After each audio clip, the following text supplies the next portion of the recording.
8 पौर तथा कुछ नाबालिगों के परिवार में प्रति व्यक्ति मास चावल की खपत 10.8 केजी है। पूरे का औसत दिया हुआ है विद्यार्थी जी 10.8 है ना, जिसमें पौर है और कुछ नाबालिग है।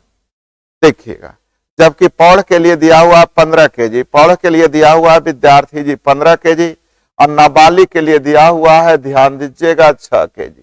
तो आप लोग सीखे थे, इसका अंतर इधर लिखेंगे, इसका अंतर इधर लिखेंगे, इधर हो जाएगा विद्यार्थी जी 4.8, इधर हो जाएगा आप लोग देख सकते हैं 4.2। आशा करते हैं आप लोगों को समझ में आ गया होगा। पूरे का दिया हुआ है विद्यार्थी जी 10.8 केजी, जिसमें पौड़ का दिया हुआ है प्रति व्यक्ति 15 केजी, पौड़ का दिया हुआ है 15 केजी और नाबालिग का दिया हुआ है 6 केजी। तो ध्यान दीजिएगा, इसका अंतर इधर लिखेंगे 4.8, इधर हो जाएगा 4.2। अगर कटता है तो काट लेंगे विद्यार्थी जी, देख लीजिएगा 6 से कट रहा होगा 7 बार में, 6 से कट रहा हो 8 बार में। आगे संख्या दिया हुआ 8, तो 8 का तुलना विद्यार्थी जी 8 से निकालना है नाबालिगों की संख्या अर्थात 7 से गुना, अतः आप लोगों का आंसर 7।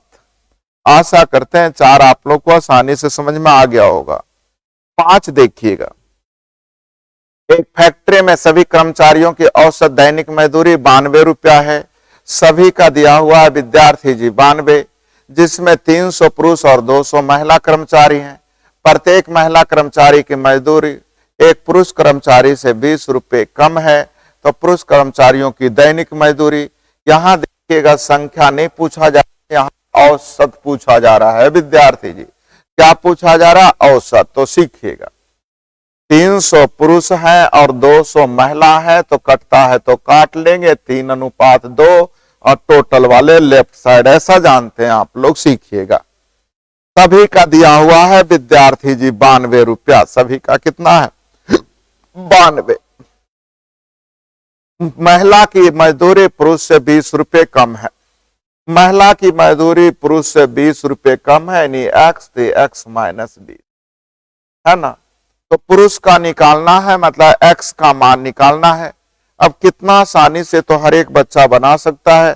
5 गुने 92 बराबर विद्यार्थी जी 3x + 2 × x - 20। अब x का मान निकाल लीजिएगा, आपका काम हो जाएगा। ध्यान दीजिएगा, 92 गुने 5 हो जाएगा 460 में से, ध्यान दीजिए 40 इधर आके जुड़ जाएगा, अर्थात हो जाएगा 500 बराबर 5x। अतः x का मान विद्यार्थी जी 100। अतः पुरुषों का पूछेगा तो 100 और महिलाओं का पूछेगा तो 80। अतः आपका सी। किसी कॉर्पोरेट हाउस के कार्यालय में समस्त स्टाफ का औसत वेतन 5000 है, अधिकारी का 14000 है। देखिएगा, पूरे का विद्यार्थी जी 5000 है, जिसमें ऑफिसर्स का दिया हुआ, अधिकारी का दिया हुआ है। ऑफिसर्स का दिया हुआ है विद्यार्थी जी 14000, ऑफिसर्स का दिया हुआ 14000 और शेष का दिया हुआ है विद्यार्थी जी, शेष कर्मचारी का दिया हुआ है 4000। अब इसका अंतर इधर लिख दीजिए, इसका अंतर इधर लिख दीजिएगा, इधर हो जाएगा 9000, इधर हो जाएगा 1000 और रेशियो हो जाएगा 1:9। अब ध्यान दीजिएगा, समझने का प्रयास कीजिए। कुल संख्या 500 है, यहाँ टोटल संख्या हो गई विद्यार्थी जी 10। ऑफिसर्स की संख्या निकालनी है 1 से गुना, अर्थात आपका आंसर 50। कितना आसान क्वेश्चन आप लोगों ने पूछा, आप खुद देख सकते हैं, अपना मार्किंग कर सकते हैं। किसी कक्षा में विद्यार्थियों का प्राप्तांक औसत 64 है, जिसमें लड़कियों का 66 है, लड़कों का 61 है। देखिएगा कितना आसान हो गया। पूरे का विद्यार्थी जी 64 है, लड़कियों का दिया हुआ 66, लड़कियों का दिया हुआ 66 और लड़के का दिया हुआ 61। तो संख्या आप लोग को निकालने के लिए सिखाए थे, इधर 3 इधर 2 हो जाएंगे। तो कक्षा में कितने प्रतिशत विद्यार्थी लड़के हैं? पूरी कक्षा की बात की जा रही है, तो 100 लाने के लिए विद्यार्थी जी 60 और ये 40। तो लड़का का परसेंटेज पूछेगा तो 40, लड़की का तो 60। तो लड़के कितने हैं? आंसर हो जाएंगे 40। आशा करते हैं आप लोग को बिल्कुल आसान क्वेश्चन पकड़ा गया। प्रश्न संख्या 9, किसी कक्षा में कुछ विद्यार्थी का औसत 20 है, बाकी 8 का 25 है। कुछ का 20 है विद्यार्थी जी, बाकी 8 का 25 है, जबकि पूरे का दिया हुआ है 22। इसका अंतर इधर लिखे, इसका अंतर इधर लिखेंगे, इधर 3 इधर 2।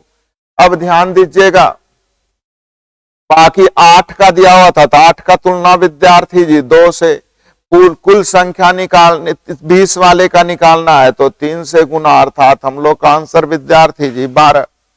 जिन्हें 20 अंक मिले हैं उनका संख्या 12 हो जाएगा। आंसर गलत दिया है, सुधार लीजिएगा। फिर से समझने का प्रयास कीजिएगा। क्वेश्चन लिखा हुआ है, कुछ विद्यार्थी का औसत 20 है, कुछ विद्यार्थी का औसत विद्यार्थी जी 20 है। शेष जो बच रहे हैं, शेष कितने हैं? 8।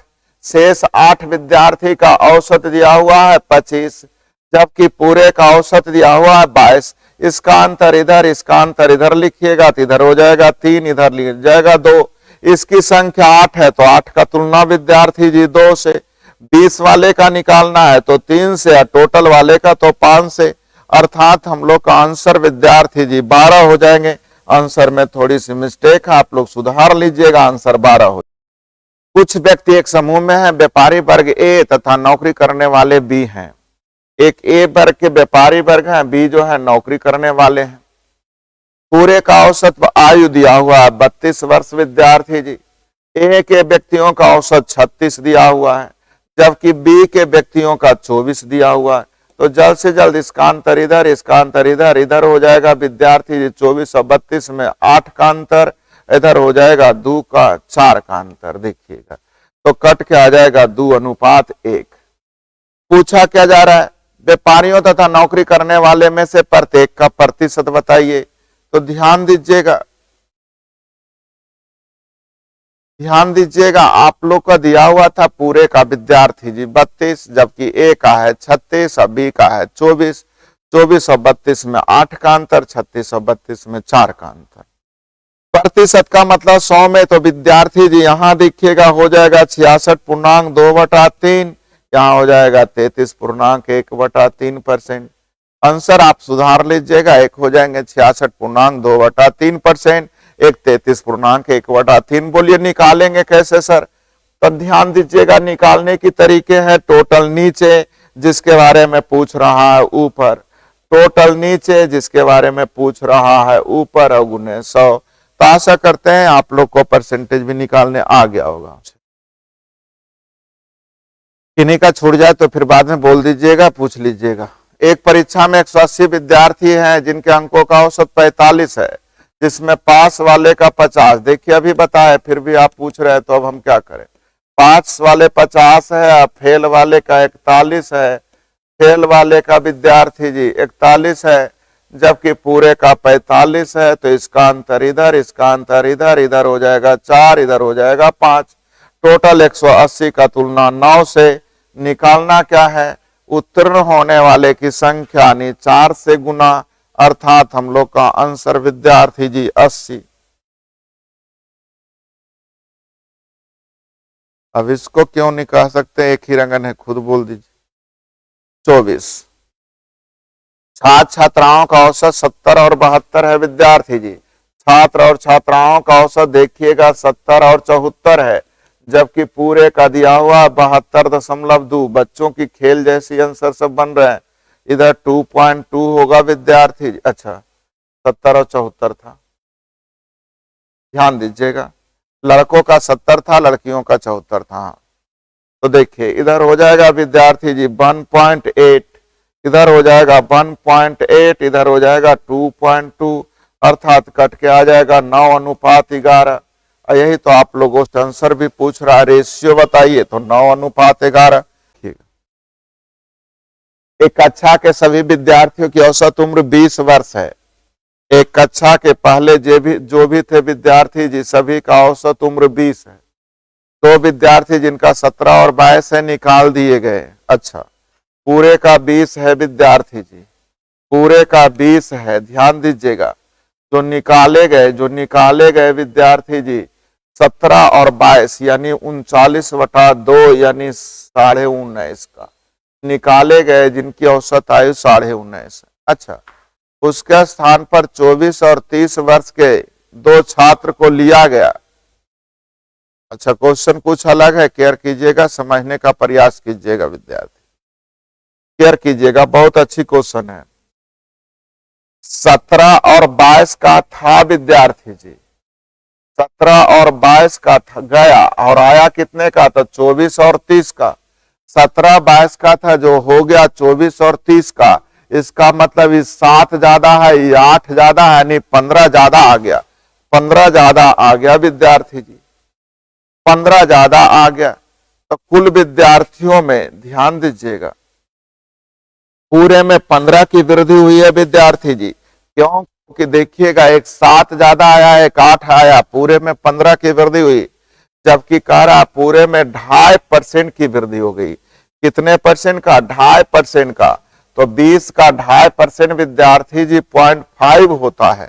0.5 की वृद्धि हो गई टोटल में, अर्थात टोटल संख्या हो जाएगा 30। टोटल संख्या कितना हो जाएगा विद्यार्थी जी? 30। आशा करते हैं पिछली क्लास में बताया गया क्वेश्चन है।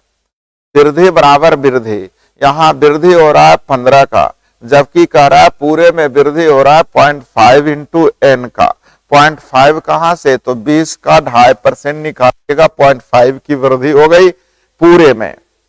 यदि आप घर बैठे अपनी परीक्षा की अच्छी तैयारी करना चाहते हैं तो प्ले स्टोर से स्टडी ट्रेंड ऐप को डाउनलोड करें।